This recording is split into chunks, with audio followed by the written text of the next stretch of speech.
हा रिझल्ट छान आलाय. एक 8 दिवसापूर्वी झाडं एकदम छोटी होती, आता छान झालेत. आता गोंडस झाडं छान दिसायला लागली.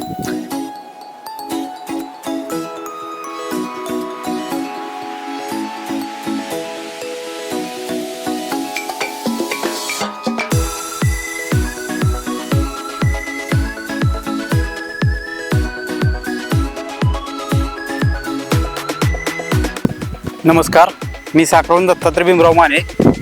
मी साखळामध्ये म्हणजे माझं स्वतःचं शेत आहे आणि मी कायम हळद पीक घेतो. हळद पिकात दुय्यम पीक म्हणून मी मिरची पण घेतो.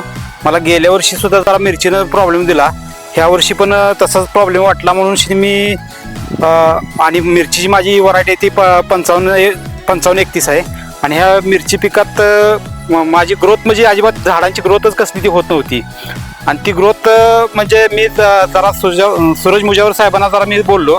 ते म्हटले माझ्याकडे एक असाच प्रोडक्ट आहे वेस्टर्न कंपनीचं 8-24-24 आणि न्यू लाईफ, हे दोन त्यांनी मला प्रोडक्ट दिले. आणि ते प्रोडक्ट म्हटले फक्त आळवणी घाला, बाकी काही करू नका म्हटले.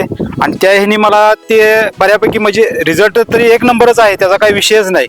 पण महत्त्वाचं म्हणजे झाडांची मला खोड वगैरे चांगलं रसरशीत वाटलं. आणि मला 8 ते 10 दिवसातच म्हणजे झाडाची ग्रोथ एवढी झाली की त्याला हे पण फुलकळी पडली ती पडली आणि झाड चांगलं टवटवीत दिसायला लागलं. महत्त्वाचं म्हणजे माझं जे क्षेत्र आहे ते एकदम एक शारपड असं क्षेत्र आहे. आता हे जर पाय जरी तुम्ही हे केला तर एवढा पाय जातो, अशी अवस्था. हे असलं क्षारपड एवढी जमीन आहे. ह्या क्षारपड जमिनीत असं म्हणजे मला रिझल्ट कधी एवढा आला पण नव्हता. मला दुसरी गोष्ट म्हणजे तुम्हाला सांगू इच्छितो मी, म्हणजे माझी खरोखरच शेती एक क्षारपड आहे ना, हे तुम्हाला सुद्धा जाणवू शकतं. त्या तिथून बघा, तिकडं पुढं ऊसाची काळोखी आणि इकडं म्हणजे क्षारपड असल्यामुळं ते ऊसाला एक टप्पा पडल्यासारखा पण दिसतो. आणि ऊस सुद्धा इकडं असा रसरशीत किंवा असा नर्वसच दिसतो. बघा, दिसताना ऊसात सुद्धा ते म्हणजे खरोखरच शेतीत तशी आहे का नाही ही तुम्हाला कळू शकतं.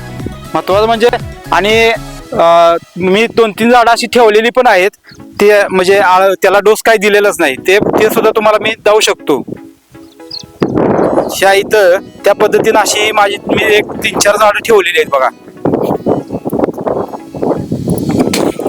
आणि मला हे कायम